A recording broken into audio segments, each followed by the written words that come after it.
How's it going, everybody? Anybody watching this? This is my CMC trigger.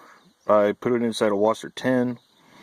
It wasn't all that difficult to install. It was a little bit of a pain, not too bad. I did have to file on the safety some, but anyways, the reason why I'm making this video is I finally got around to test firing it yesterday, and lo and behold, pull the trigger,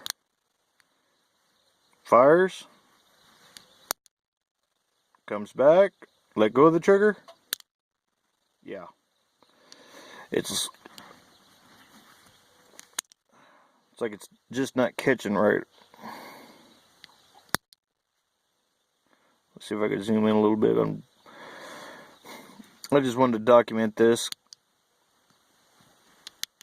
If you hold it down, it stays fine, but yeah.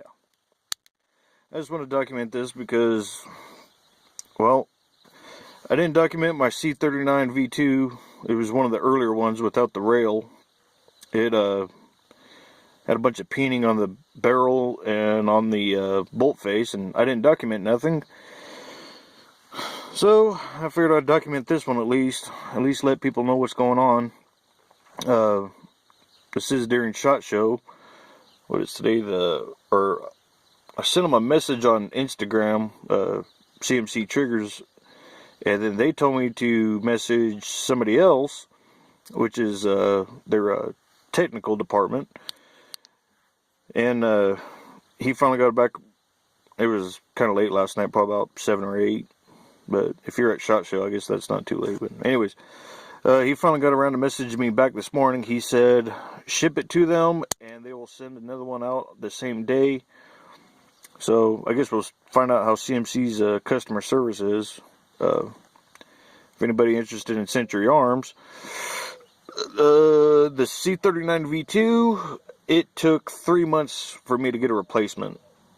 I was told beforehand 4 to 6 weeks, and then that ended up turning into 3 months. They ended up sending my replacement to the neighboring town, so then I guess those people had to send it back to Century, and then Century Arms had to mail it back to my local dealer, which did not make any sense whatsoever to us. But anyways, oh yeah, I also did want to say that I did not modify this trigger at all. I did not do any sanding up here. Come on, focus. Focus. Yeah, it's about as good as it's going to get. Anyways, I did not modify this at all. I didn't sand or anything like that on here. What I did do, I will admit this, I did run some emery cloth across here and just a little bit right there. That way, just make it easier for the bolt to go back and forth, that's all. Anyways, so this is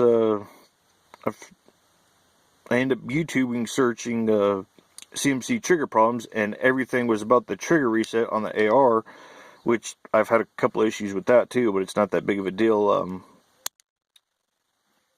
What I did notice on my AR, a little bit of emery cloth around the sear, and just keep it well lubricated, and I mean, just very, very little on the emery cloth, just enough to smooth it up just a little bit. But actually, emery cloth may have been way too. It may have been way too much, or too rough, I should say. Anyways. Yeah, keep it well lubricated. And see, this is why I don't make vlogs. I'm too damn scatterbrained. But yeah, that was on my AR. I figured, shit, I've had good luck, and I've liked that trigger on my AR. Hell, I'll give the one on my AK a try. And well, this is the problem. And it was not doing anything like this before. I did check it out before I installed it. And I figured, well, maybe if I take everything back out, maybe everything will kind of settle back into place, which the idea kind of sounds stupid right in retrospect, but what I did notice, everything was working fine when it was still in the gun. I think I had one of the pins still in it, and I was starting to think maybe, just maybe, that putting in the access pins like spread this out a little bit, it's like everything, I don't know how to explain it. It's like it kind of pushed it apart. And yes, when I did take this trigger out, all that right there, that spring-loaded pin on both sides, they were both well into place.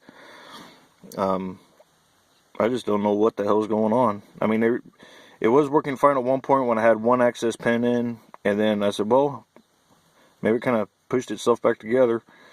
And then, sure enough, I put the other access pin back in it, and then sure enough, yeah, I was doing the same shit all over again. Overall, I like the trigger and all, it's just I don't like this problem. It would be cool to have an echo mode for an AK, but I want to be able to select it, you know.